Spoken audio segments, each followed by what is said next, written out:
All right, Jonathan here on the UCLA campus. I want to talk about my beloved UFC. Here's a number for you, $4 billion. $4 billion. That's what Lorenzo and Dana White sold that company for today.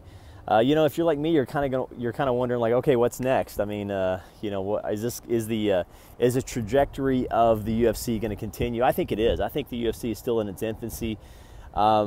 You know, a couple things about the UFC. I mean, first, for example, we'll talk about numbers in a second, but how often is a sport invented in your lifetime? I mean, you know, I grew up watching boxing with my granddad. I'm kind of a boxing purist. Mike Tyson, I just don't think there's a better, I mean, I still remember being in college with the Tyson fight. There's nothing better, and I don't think there will be anything better than a Mike Tyson fight. You know, I would love to meet Mike Tyson. We just lost Muhammad Ali, who I think is arguably the best human being, best athlete, probably in the world. So, you know, so I kind of moved into UFC almost as a guilty pleasure. I mean, I love boxing. UFC was something I kind of watched, but because it's just so damn exciting. And then slowly, I just realized, like, you know, boxing's in trouble. So, and today, you know, Dana White sold that company for $4 billion. So here's some math. If you're really good at math, crunch these numbers for me. $2 million, those guys, they bought that company for $2 million. 16 years later, grew it to $4 billion. Now, you know, I'm on the UCLA campus. There's a lot of people talking about business here and great CEOs and great organizations, but you tell me another team that's taken something from 2 to 4 billion. B money.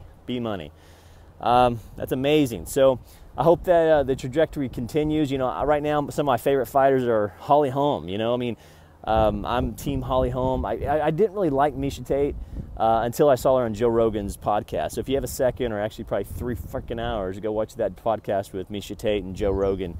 And, you know, again, I can't say enough about what the UFC is doing for sports, for, you know, as a business case study. And also, if you want to just think about, you know, role models, like when you tell me another role model that's better for women than Holm. I mean, you know, so I can't wait for her to get back there and kick some ass. So anyway, good job, Dana White. $4 billion. If you got some money, holla. All right, I'm Jonathan Americano, 417@gmail.com. Just want to let you know what happened, UFC, today. $4 billion. Crunch those numbers, 2 million to 4 billion in 16 years. What's the R on that? Love to hear from you. Americano417@gmail.com.